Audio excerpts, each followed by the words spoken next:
Abo na lang ang nahibilin sa gipuy ang balay sa pamilya nga namatyan og 10 anyos nga bata usa ka adlaw human sa pag-ulbo sa sunog sa Talamban, syudad sa Sugbo. Pasado alas 2 sa Martes kadlaw nahitabo ang sunog. Nagkanayon si Jefferson usa sa mga nasunugan nga tungod sa kasikit sa ilang balay na among sila sa sunog. Bisaysay siya nga naa siya sulod sa balay ug nagbantay sa kahimtang siyang lula, nabatyagan na lang niya nga nagkarakara ang iyang mga ginikanan pagawa sa ilang panimalay. Okay, nakamata ko mga 2 kapin din. Nagkuha ko sa cellphone din check ko sa lola dira nga gahigda din. Pag taod-taod kay murag nakadungog og bata nga ni Shagit ba nga tabang nya hinay good like padong hinay ang tingog. Then nakabantay na ako mama ug papa kay nagkarakara na ni gawa sila diri dia. Murag na froze ko sa kuan ba sa moment nga nagdali-dali sila. Murag wa gyud ko kasabot sa situation pa. Then pag taod-taod ni bung init naman nya ni nanay hayag diri mo to gipagawa sa ko ati. Nanggawas mi tanan una. Dili mahulagway ang kabug-at sa gibati sa inahan sa namatay nga bata. Giklaro niya nga gibilin niya kadiyot ang bata pag alauna sa kadlawon tungod kay napasmo siya og milakaw unta aron mo palit og pagkaon. Wala pud siya makabilinan sa bata tungod nilakaw ang iyang mama aron manarbaho dito sa Carbon. Dugang sinahan nga sukwahi sa mga nanggawa sa huhungihong, wala siya gibilin nga kandila sa balay. Matud niya posible nga nagsugod ang kayo gawa sa may bintana.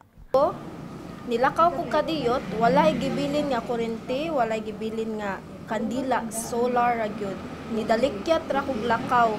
First time to nako nilakaw nga wala akong mama. Kadiyot ra kay ko, igo ra gyud ko nakatalikod, nahibong nako pusot-pusot na ilahang tawag sa kuha. So pag uli na ko wala na akong anak. Isulat na lang ko nga wa kagawas akong anak. So wala pa man. Kayo naman, saan pa man ako? Nagkanayon si Senior Fire Officer 2 Wendell Villanueva ang tigpamaba sa Cebu City Fire Office nga gipalawman karon sa ilang mga investigador ang pagsubay sa hinungdan sa sunog. Wapa nato ma-finalize as regards the cause of fire, no. Daghan tag anggulo nga gitanaw, we are on the process of elimination. First, it is not electrical because wa man say kuryente. So man unsay may nakasunog, wa man say nagluto.